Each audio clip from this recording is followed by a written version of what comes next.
The truth of the matter is this. Welcome. I don't think a lot of the consuming public knows that, but that is the case. goatforreal216. It's just math. Just math. The podcast. He's a little bit savage.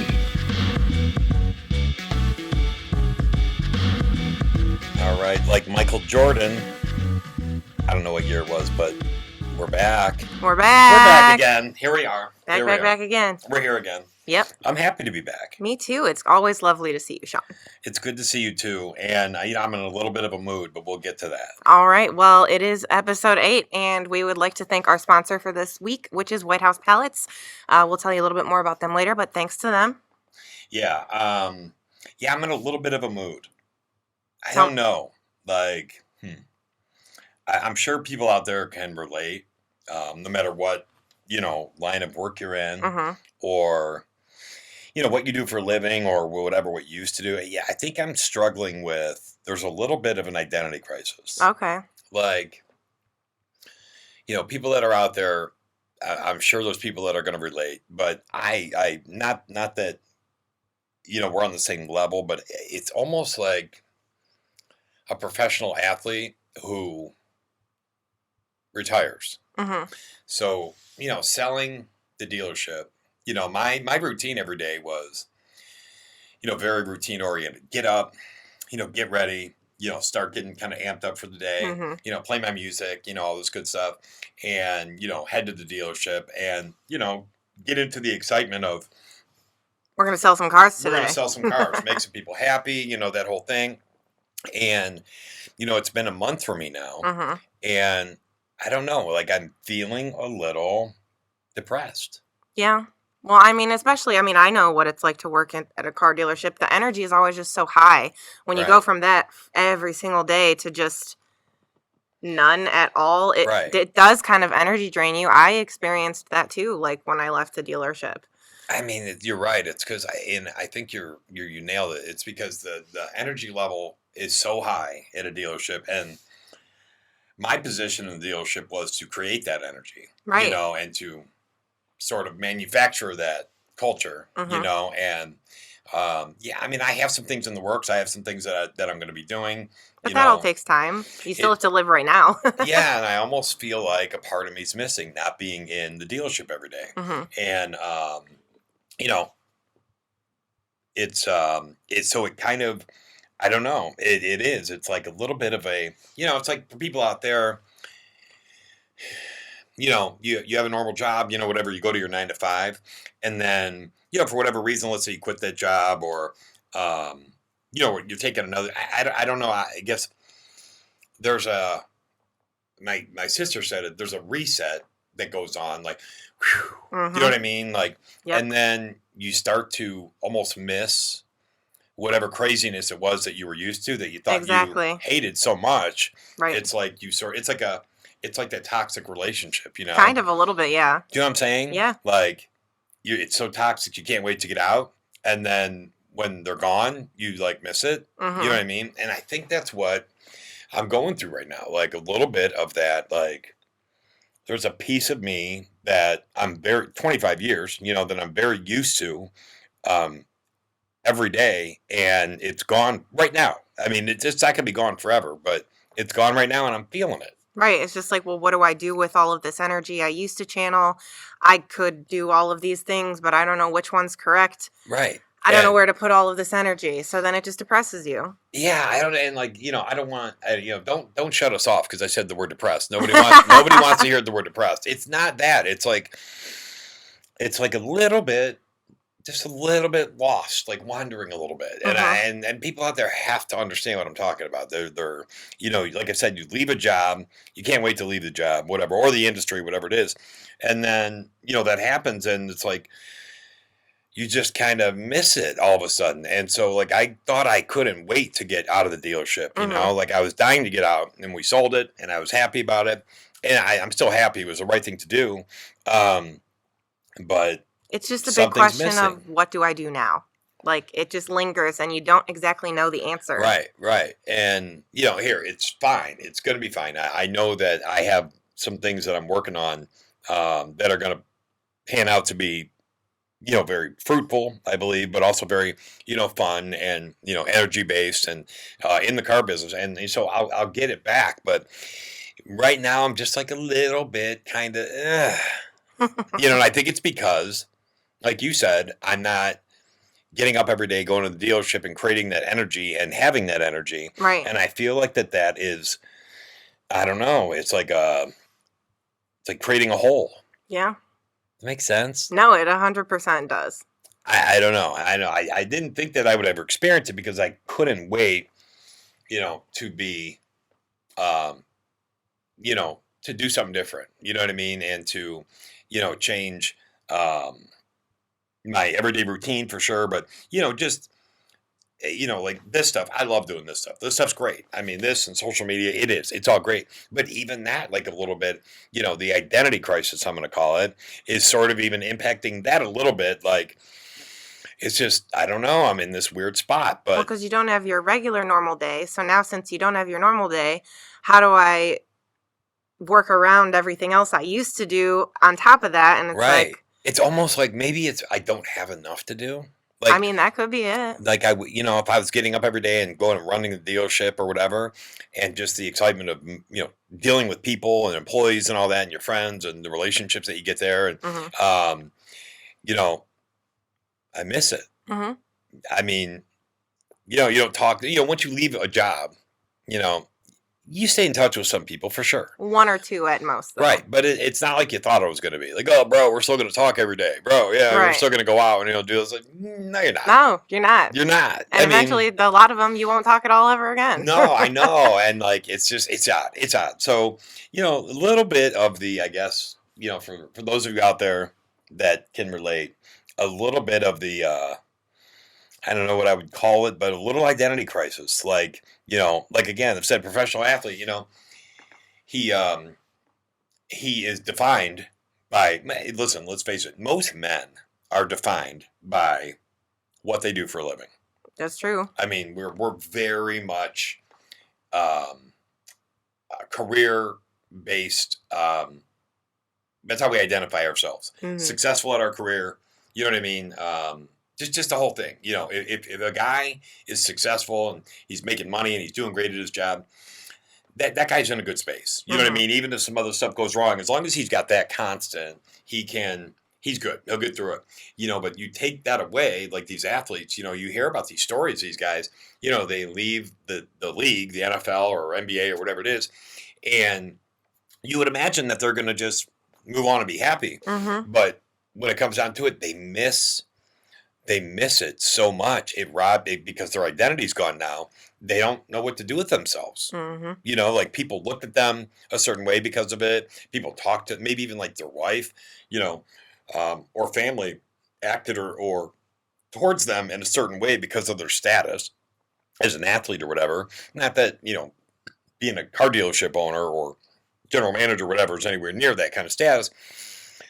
But on a smaller level, I get how they start to miss it and become, again, I'm not going to use a D word, but, like they become just a little something's missing. So that's where I'm at. Yeah. I can feel that. I'm sure there's people out there that are like, I get it, Mm-hmm. So anyways, still very excited about what we do here. 100%. Like super excited about what we do here with social media, with TikTok, with Instagram, Facebook, all that stuff. We just got off a live on Facebook where we got some great questions, Mm-hmm. And still very excited and passionate about passing knowledge along and helping people because, now that does re-energize me right now. Like, like last couple of days I've been kind of, but I'll get a message where somebody's like, thank you so much. You helped me so much with your advice or your videos. Yep. This happened and I saved X amount of dollars on a car or, just the different scenarios. And that very much energizes me. For sure. You know what I mean? But overall, yeah, I'm feeling a little goofy. Mm-hmm. A little goofy.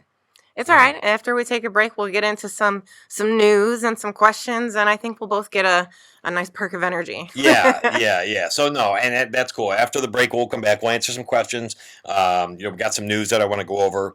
But yeah, just wanted to share with everybody that, like everybody else out there, you go through stages of growth, and sometimes, not losing, making a career change or a business change or whatever, introduces you to a side that you didn't know you had. Yep. Like this whole, oh my God, like, who am I right now? Because I don't go into the dealership every day and do this or that or whatever your job was, and I think it's all good and it's all love and it's all growth at the end. But yeah, it's a weird place to be in. Yeah. Yeah, little identity crisis. Yeah. Which I don't think I've ever had a midlife crisis. So, I mean, maybe people look at me and go, midlife crisis. But I'm not like buying fancy cars and I stuff was about like to say, that. your hair's not blue yet, so I think you're Yeah, all right. yeah. But a little bit of identity crisis from not going to the dealership for 60 hours a week and, doing my thing and exciting people and selling cars and, that whole thing. Little weirdness going on there, but we are totally committed to, sticking with this format and social media and stuff like that. Just personally, I just wanted to share what I'm going through personally because people love me. I mean, they do. And I think that they should know when someone that they love is going through something. Well, I know I appreciate that you shared, Shawn, but I'm sure everybody else is too. Yeah. I'm a sharer. What can I say? Yeah, me too. So anyways, what do you want to do? I mean, we'll go to a break. Yeah, let's take a break. We'll be back in just a minute. Holla. Holla.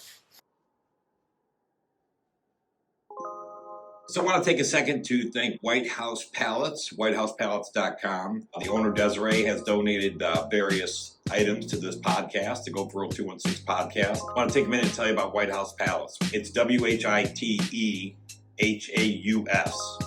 pallets.com. And she is an online seller of various items that you can save 50, 60% off of retail. I've seen things on her website that cost $100 that she's selling for $30. You can save 50, 60, 70%. Brand new items in the box. By the way, they show up at your house. Desiree, the owner, will answer your phone call. You'll be DMing or messaging with Desiree, the owner. She can make decisions. She's a great business person. She's an entrepreneur. And she's a very, very good friend of the Goat for Real 216 show, as well as a very, very good friend of mine and Eva's. So whitehousepallets.com. Thank you for your support. Thank you for all the donations. We appreciate it. And we wish you the best in business. All right, we are back. Back again. Thanking White House Pallets, of course. White House Pallets. Our good friend. Yes. So, Shawn, I see that you have some news for me before we get into some questions. Well, yeah, so I was reading an article that, I thought people would definitely, have some input on. And, I certainly have some input on it and some feelings about it. Talking about dealers charging over sticker. Mm-hmm. So I know that is such a crazy hot topic. Oh, yeah. One of our biggest questions, how do I get the car at MSRP and how do I stop overpaying? People ask us all the time. I mean, and it's weird because like now people have been conditioned. I mean, because before it was, I never pay sticker. Right. Like that's what people would say. I don't pay sticker. You know what I mean? Like, I always get, $2,000 off of a new car or whatever. And now it's like normalized that people are like, okay, this is what we got to pay. Yep. Or over, Yeah. and as I'm reading this article, and so it says that about 1/3 of customers paid more than sticker for a new vehicle in December 2022, and that it might cost the retailer or manufacturer repeat business. 27% of customers who paid more than sticker said they would never buy from that brand of vehicle again, and also that 31% of buyers charged above sticker said they'd advise other customers to avoid that dealership altogether, and 29% plan to never use that retailer for service. Service. So selling over That's a big impact. I mean, so what people are saying is, okay, you got me once, I bought the car, I paid over sticker, but I dislike it so much that I'm going to tell everybody I know. Well, here, hold on. They said, they'd advise other consumers. Yeah. So a third of those people said they would advise other people that they know, right, to avoid that dealership altogether. And not only are they so disgusted by it that they're telling people don't buy from that dealership, they're not even going to use that place for service. And then some of them said even that brand ever. So Yeah, so like people now it did go on to say people that paid sticker, right? MSRP, 47% of shoppers in December, same year, 2022, that paid sticker, 47%, while 34% paid more, 19% paid less. More recent figures, 29%. We're still paying more than sticker in February. So 47% of shoppers in December paid sticker price for a vehicle. If anybody can go back, if you can just take your mind back to pre-COVID, I don't know anybody that ever walked into my dealership, okay, or any dealership that I've ever worked at and said, I'm okay with paying the sticker. right. It didn't happen. Mm-hmm. I mean, they were like, okay, yeah, I know that that's the sticker, but what are we really doing here, bud? Right. You know what I'm saying? Like That was the common conversation. dude, there was no, everybody was like, I don't pay sticker. Mhm. I don't pay sticker. I don't pay sticker. Now, 47% of shoppers in December 2022 paid sticker for a vehicle. Like half the people that bought a car were now like, okay, that's it. That's what we got to pay. Yep. Oh, that's what I got to pay? Okay. 5 years ago, I would have never thought that we would have entered into a climate where consumers were conditioned and okay with paying sticker Or above. I don't think people realize it how much of a sentiment it was that was out there. People did not pay sticker. You didn't pay sticker. Mm-hmm. Like nobody did. Not just the old codger guy or I never pay sticker. You know, there's always that guy. Right. But like, you know, millennial shoppers, Gen Z shoppers, whatever, Gen X shop, whatever. Like everybody was like, yeah, okay, that's good, but you know, I want to buy it for this. And you negotiated and typically made it work for both the dealership and the customer. right, it's normalized. People are okay paying sticker. Mm-hmm. And, you know, so it leads me to believe, and there's been a lot of rumors out there about, so are the manufacturers going to suppress production? Because, you know, let's just make less cars. You know what I mean? So people are okay with paying more money. Because of increased demand. Yep. Yeah, because of increased demand, people are okay paying sticker. Mm-hmm. Now, I personally am not sure that that is a real thing because, you know, they still have factories full of workers Right. that need to produce cars, or else those workers become unproductive assets. Right. Exactly. Right? Because you have to get X amount of hours and dollars out of each employee for that person to make sense in their department. You know, each technician at a dealership has to generate X amount of hours turned or dollars, right? For them to validate that lift in that dealership. You know, that's how it works. You know, if you got to have, you know, 6 lifts, each tech has to produce X amount for it to make sense. Otherwise, you know, you say, okay, well, we're going to go down to 5 lifts because each one isn't making enough for it to make sense when you figure in the labor of that employee and then the Social Security and then the workers' comp, you know, all the stuff that you pay as an employer that a lot of people don't realize. You know, so manufacturers, people think that manufacturers are saying, well, let's just make less cars because we like this, you know, higher gross margin. Mm-hmm. But what people forget is that manufacturers don't make the car to sell to the customer. They sell it to the dealer, right? Like, so, you know, Honda, you know, if they produce 50,000 cars, every one of them sold. Right. To a dealership. Yeah.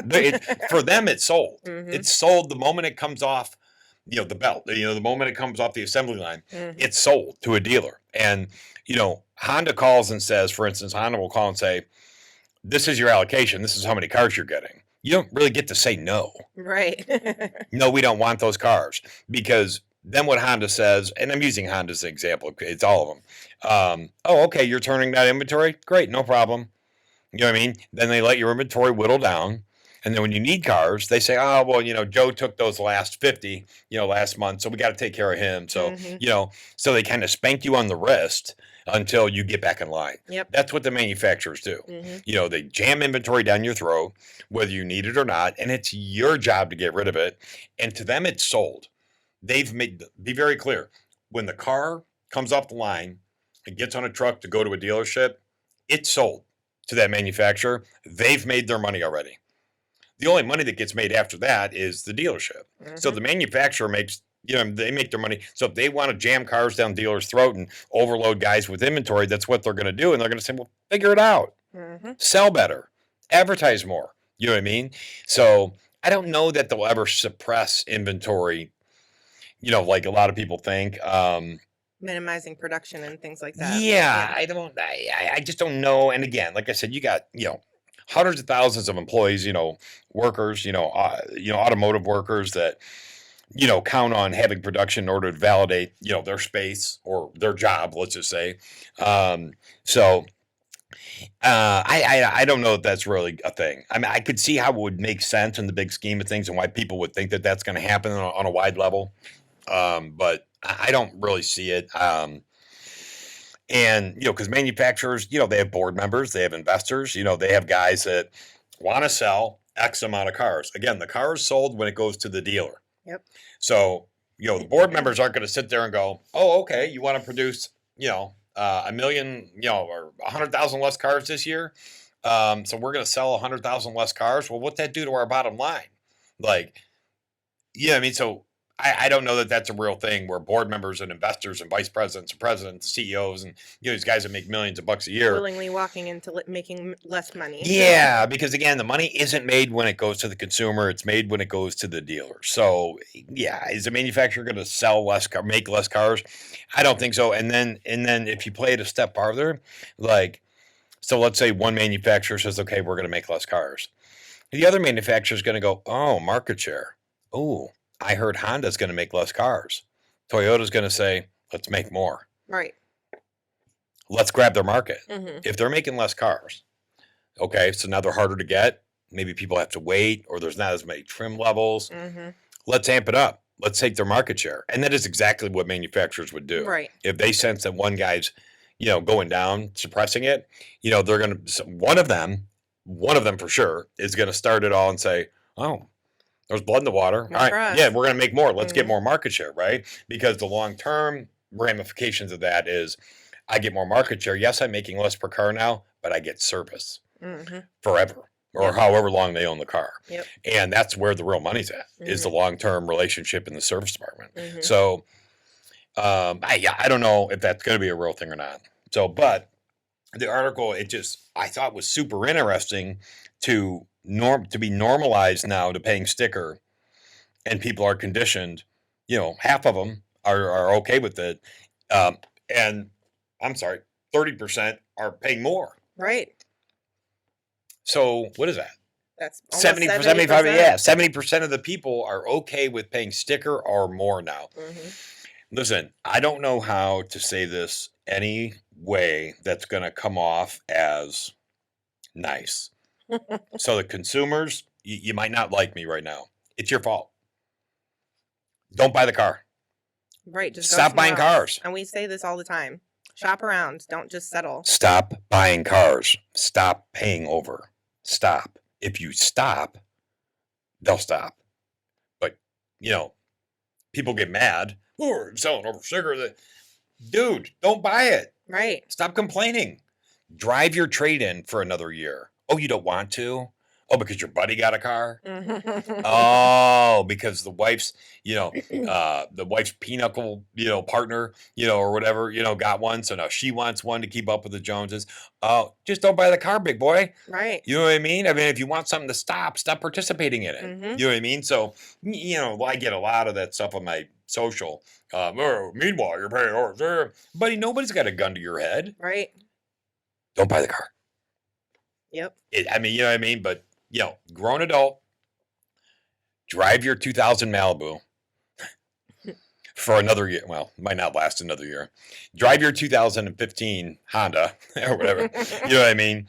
For another year. You don't have to have the new car right now. I know that's weird hearing that from a car dealer. I get it. But I don't want to hear about you complaining about paying over sticker when you're a grown adult, unless it's a need. But you can go buy a cheap used car. Right. So I don't want to hear it. You want the new car? There are so many options available to you as a consumer. Stop. At some point, people need to take a little bit of, responsibility and stop blaming everything on everybody else. Like, oh, they're charged over sticker and this and that and that. Now, listen, I don't agree with the crap, the add-ons. I don't. I'm sorry. I don't agree with the this fee and this add-on and this protection and this assistance and all that.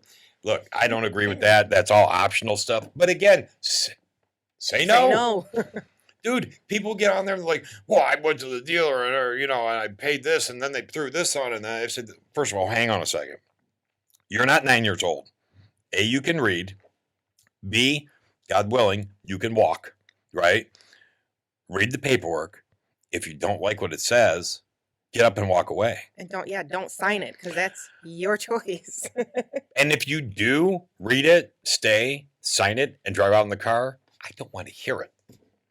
You know what I mean? Like, take a little responsibility. One guy on my socials was like, he said something like, taking advantage of customers. I'm like, hold on a second, bud. Taking advantage. I mean, you're a grown adult. You know what I mean? We're not selling cars to 9-year-olds, with a disability that can't read and write or something. You know what I mean? Like, you're a grown adult. You're capable of making a mental and emotional decision. I don't agree with the taking advantage of. Now, are you being coerced and sold? Are you being, something of that nature by a person whose profession it is to convince you to do that? Yeah, you might be. But you know what? Don't buy the car. Just say no. You know what I mean? But anyways, it's one of the things that, I respond to those on social because, dude, hold on a second. You know what I mean? Don't act like you walked in there and somebody put a gun to your head. Mm-hmm. You know what I mean? Don't do that. You're grown. Just don't buy the car. Yep. Drive your trade in for a year, more and wait it out.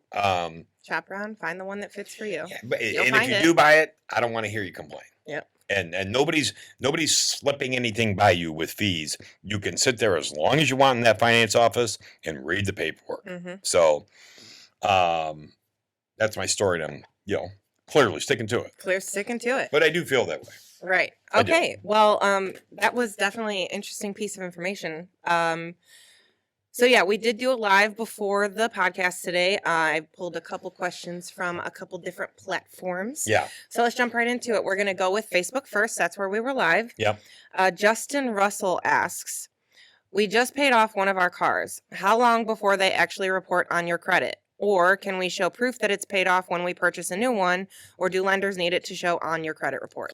So Justin, we just paid off one of our cars. How long before they report on your credit? So normally items take 6 to 8 weeks to report to your credit bureau.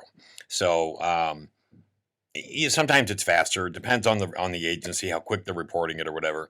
Obviously some companies are better than others, but normally just call it 6 weeks. So if you paid off your car, there's a good chance it's going to take, let's call it 4 to 6 weeks before it really shows up as a paid off line item, installment line item on your credit report.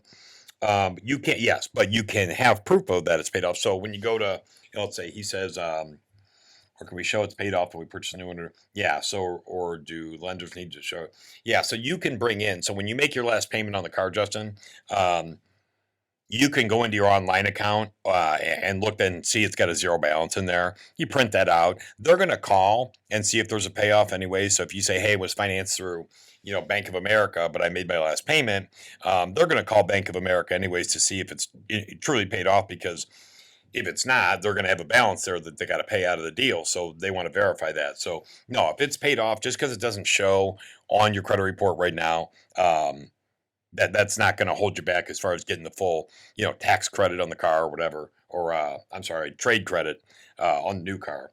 But normally things take 4 to 6 weeks ish to report on a bureau. All right. So this next question I pulled because you've done quite a few social media videos about it, but we haven't ever actually addressed it on the podcast. So Luke Parento asks, is money down always a waste? Friend of mine says the money just gets washed in the deal. Yeah, your friend is not educated on how car finance works. So Luke, it's really money down, really never a waste, to be honest with you. I mean, because at the very least, if you put something down, it covers the taxes, and you don't roll the taxes into the car loan, which is zero value, asset that goes onto your loan. I mean, tax has no value, right? So if your taxes are $2,000, you add $2,000 on top of the loan that carries no physical value. It's not a tangible item. It's, so you're just paying 2,000 extra for the car. So it affects the loan to value. So putting at least the taxes down, I always suggest that, because you don't want to roll that in there, because that's where your negative equity starts. So is it always a waste now? And it doesn't just get, I don't know what wash in the deal means, but no, it comes off the balance. So your purchase agreement is going to look like, sale price, plus doc fee, which I know everybody hates, but it is what it is. Sale price, doc fee, that's your taxable amount. So it's going to say, whatever that is down there, 20,250. Less your money down. Let's say you put 1,000 down, it's going to be 19,250. So I don't understand the wash into the deal thing. I don't even know what that term means, but no, money down is not a waste. It lowers your LTV, your loan to value percentage. It lowers your balance. It lowers your payment. I don't know how that could ever be a waste. Exactly. Couldn't have said it better myself. Right. Yeah. All right. So then moving on, also Facebook still, Kevin Scarlett asks, with car prices higher these days, does it change how you teach or approach your salespeople? So that's a really good question. Nobody's ever hit me with that. And I get a million questions and no one has hit me with that. That's a really good question, Kevin. So with car prices being higher, I mean, if you're a professional salesperson, if you take it serious and, you really want to be a pro, you should be increasing your product knowledge for sure. You're asking a customer to pay $25,000 for a vehicle that they could have bought for $23,000 or whatever. Back when people were discounting cars and stuff. So yeah, I mean, you should have an impeccable walk around right now. You should have an impeccable product presentation. You should be a product specialist. You have to know every piece of value in that car when you're presenting to a customer, because you're technically asking them for more money than you normally would be. It's hard enough to entice somebody to spend $25,000 or $30,000, on a car, which is a need item. It's not something they always want to get. You know what I mean? So, that's difficult enough. But now you're asking them to pay 10% or 20% more. So you better be on your game. You know what I mean? I mean, you go up to people now with the week walk around, week presentation, even a week meet and greet, you're hurting your chances, because people know right now that I'm going to pay more than I want to. If I want this item, I have to pay more than I think it's worth. So you better have your game together. You know what I mean? Don't come, don't come to the whole week. You know what I mean? You better come strong, to the rack, because, yeah. And I think more so than ever, people are almost entitled to it. Like, they feel like, you know what? I got to pay sticker for this thing. This thing better knock my doors off. Right. Don't you think? You know what I'm saying? Like, I think that people are like, and better knock my doors off. Yeah, I was just going to say, they want a good experience with the purchase and with the person, with the dealership, because they know the investment they're about to make. So they are expecting a positive experience. Yeah, and they know that it's a higher investment than they are, than they believe they should be making. Again, well, I don't know. Half the people now in America think stickers okay, but yes, 100%. You got to train your people to be better product specialists. They got to have their knowledge together. Listen, you better be polite. Don't, I did a video the other day and about meet and greets. The guy asked me for help on how to get around the I'm just looking customer. And so, I gave him my answer to how to get around the I'm just looking customer. It dawned on me that, and I said to him when I answered the video, it sounds to me like you're greeting people with, "Hey, I'm Shawn, how can I help you today?" Which it is 99.9% of the time going to garner the I'm just looking response. That's it. They're pre-programmed to say that. So, you better be different than the other guy. You better be, have your game together and be a step above the other guy. Don't don't come with a weak meet and greet and ask somebody to pay over a sticker for a car, because that's where it all starts. I mean, it's what, in the first 30 seconds, they decide if they like you. Yep. And people buy from people they like, and they don't from people they don't. You know what I mean? So that's a really, that's a very good question. That's a very thoughtful question, actually, Kevin. So I appreciate it. Fantastic. Well, on that note, we're going to jump platforms here. Head over to Instagram. This is a little bit lengthy of a question, but I thought good. So _2do_ asks, wife and I are about to purchase a car. I work and my wife does not. I have zero debt with an 860 credit score.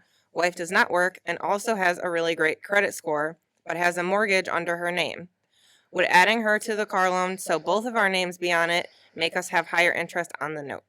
Yeah. So no, as long as your income validates the debt that you're adding.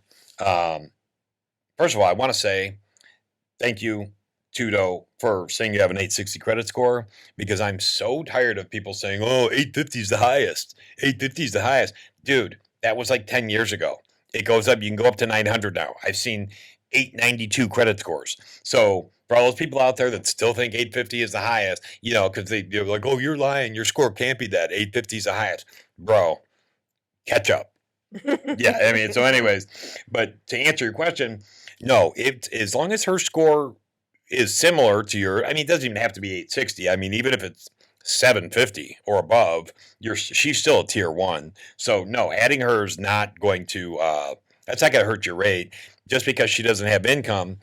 As long as your income, you know, is going to validate the new debt alone, you know what I mean? You basically, as long as you make enough to cover the fact that she doesn't bring anything in, you guys will be fine. And if you have an 860 credit score and she's even remotely close to that, no bank's going to say anything anyways. You're just going to get it. You're going to get what's called an auto approval, which means I send it over to the bank at a certain loan to value and no buyer even looks at it. Nobody makes a decision. The computer goes, yep, we'll take it. Yeah, that's how it works. You know what I mean? So no, I don't think that would hurt you at all. Yeah, for sure. I mean, the only thing that scares me is that she's going to have a DTI issue, but no bank. You're going to get an auto approval. And I'm sure with that type of credit score and your wife not working, you probably make enough that it's not going to matter. So yeah, you're going to get an auto approval and it's going to be at the lowest rate possible. Awesome. All right. Well, now we're going to jump back to the OG, the TikTok. Okay. What's up, TikTok? Got a couple questions from there. Orlando 225 says, if I have equity in a lease, how do I make sure they are not cutting me short? Yeah, so I get this one a lot. People are nervous about that because, you know, anytime dealers see, you know, equity or profit, you know, they try to figure out a way how to get some of it. You know what I mean? Call your leasing lender, whatever it is, your lease bank or whatever you want to say, call them and get the buyout. Period. End of story. You call and get the buyout. You call. Don't let the dealer call. You call and get the buyout. Now, the only way that you're going to be cut short is, well, it depends, Orlando, if you're, I don't know if you're talking about trading it in or buying it out. If you're just buying your lease out, there's no way they can do anything as far as the equity goes. It is what it is. The buyout's the buyout, period, in the story. You don't even have to deal with the dealer half the time. You could just work with your lender and give them the check, you know, or payment or whatever. But if you're talking about trading in a lease with equity, yeah, they can try to short the value. You know, they can say, oh my God, this car's worth $32,000. He only owes $19,000. You know, let's see if we can take it in for $25,000 because he's still going to have $6,000 negative equity, which is going to make his payment low on the new car. I bet he'll take it. You know what I mean? So yeah, they definitely can. Now, the way that you can, you know, fight against that, you got to do your research, dude. You have to go on all the sites. You got to go on KBB. You got to do an instant cash offer. You know, you have to go on Edmunds. You have to go on all these sites and find out what your trade's worth. And really, you know, what you should do is you know, go on CarMax, you know, go on Carvana, go on these sites, you know what I mean, and get an offer for the car. And if the dealer wants the car bad enough, you're going to say, okay, well, this is what they're offering me on it. So if you can give me something better, I'll trade it. You know what I mean? But, you know, those online sites, you know, aren't going to try to short you. You know, they're information sites, you know what I mean? So they're going to give you the right info. But yeah, as far as trading in, here, get your buyout. You call and get your buyout, and then you got to research 4 or 5 sites and figure out what you think, the car is worth according to those sites. Don't let the dealer tell you what it's worth, because if you have a lot of equity, any good dealer is going to try to take the car in cheap because they know you're still going to have some equity, and you might be happy with the new car payment or the new terms because of that. Meanwhile, there was 3 or 4 grand more there that you could have got for the car if you'd have done some more research. So just do your research. Just be diligent on your research. Orlando, that's the best advice I give you. Wonderful. All right. Well, this is going to be our last question of the day from Paige_Elaine630. How much of a difference can a cosigner make when you're buying from the dealership? I mean, it can be huge, so if you're adding a cosigner, cosigners are, they don't always make up for, bad credit. And I'm not saying that this person has that. But it can be the difference between having a deal and not having a deal. A lot of the reason that people need cosigners, sometimes more so than credit, is income. Mm-hmm. Somebody could have really good credit, but if they only make, $2,500 a month and they're trying to buy a $40,000 car, they don't budget. Mm-hmm. Even if your credit's good, you don't budget for that. The bank is going to look at your outgoing debt, figure out the payment, add that to it, take that divided by your income and go, there's no money left. So that's when you would need a cosigner. So a cosigner can be the difference between, getting a car and not getting a car, or, having to take a Corolla or being able to get the Avalon, Mm-hmm. For income purposes if you don't budget by yourself. So now the flip side is, if you're trying to add a husband or a wife and that person's got credit that's not as good as yours, they can go the other way. Sometimes it's better to leave them off, Mhm. So a cosigner can make a huge difference. So if you are somebody who has limited income, a cosigner's income, as long as they, don't have worse credit than you, can make a big difference. If you're somebody who's got, so-so credit or subprime credit, and your cosigner has tier 1 credit, it can get you into another tier as far as rates go. And I mean, it could save you thousands. So that's it could be a big difference. Either way, it can help or hurt. Wow. Well, that was a lot of different type of stuff today, Shawn. Good questions. I'm impressed by Kevin. That was good. That was a very thoughtful, insightful question. Yeah, it's approaching the business from a different viewpoint, which is kind of cool. Yeah, I mean, does it change how you teach or approach it? That was just a good, insightful question. So, but they were all very good today. Awesome. Well, you got anything else to add, Shawn P? I don't. I did my rant earlier. Yeah. You know what I mean? Mhm. Like, here, I'll be honest with you.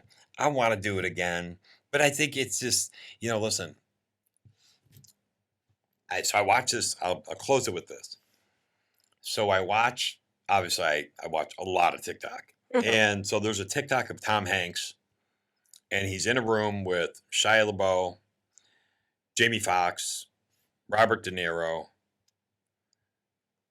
Adam Sandler, and one other super duper famous superstar. And Tom Hanks is like holding court, right? They're in a circle and they're having like a discussion, and it's super cool. These, great creative minds all, and Tom Hanks says, they ask him, what do you wish you would have known? What do you wish you would have known when you were younger? And his answer was, this too shall pass.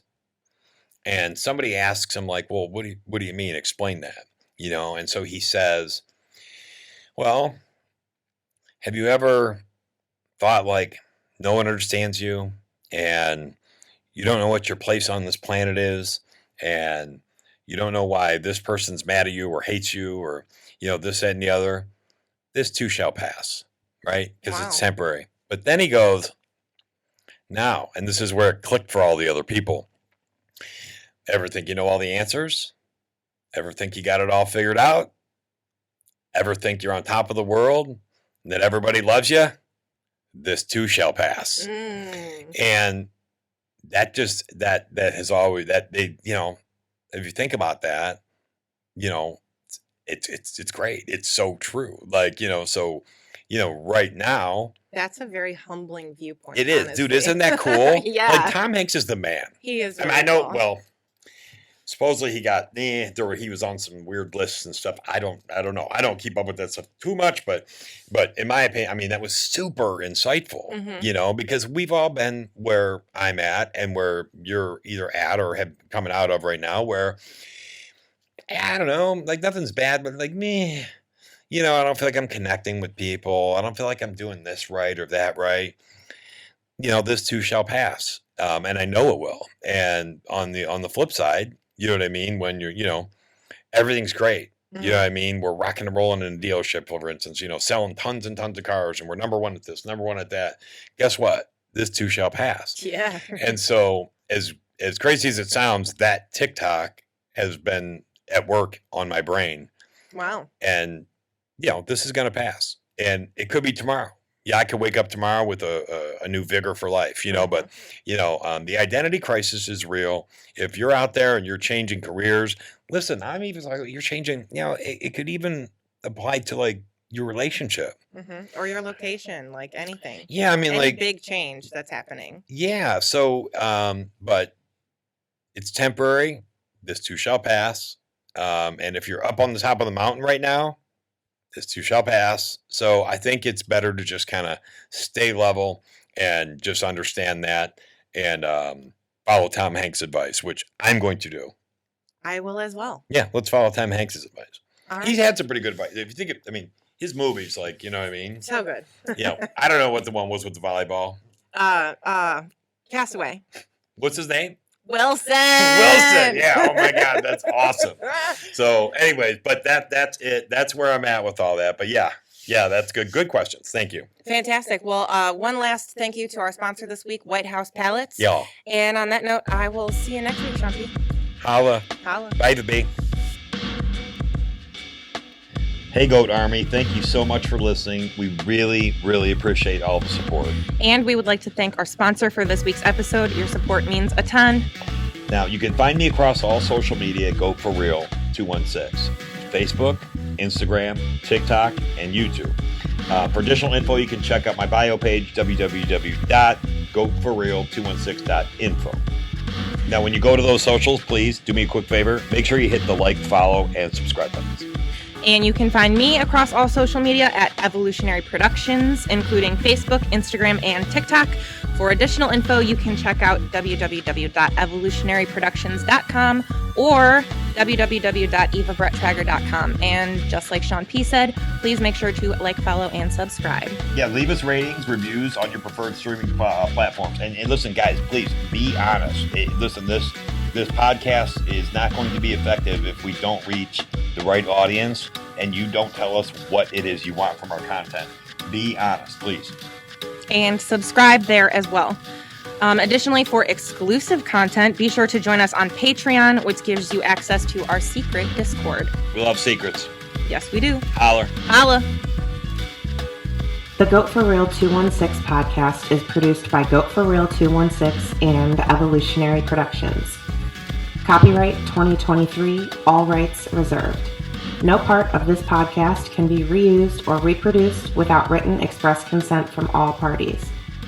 For information, please contact Evolutionary Productions directly at evolutionaryproductions@gmail.com.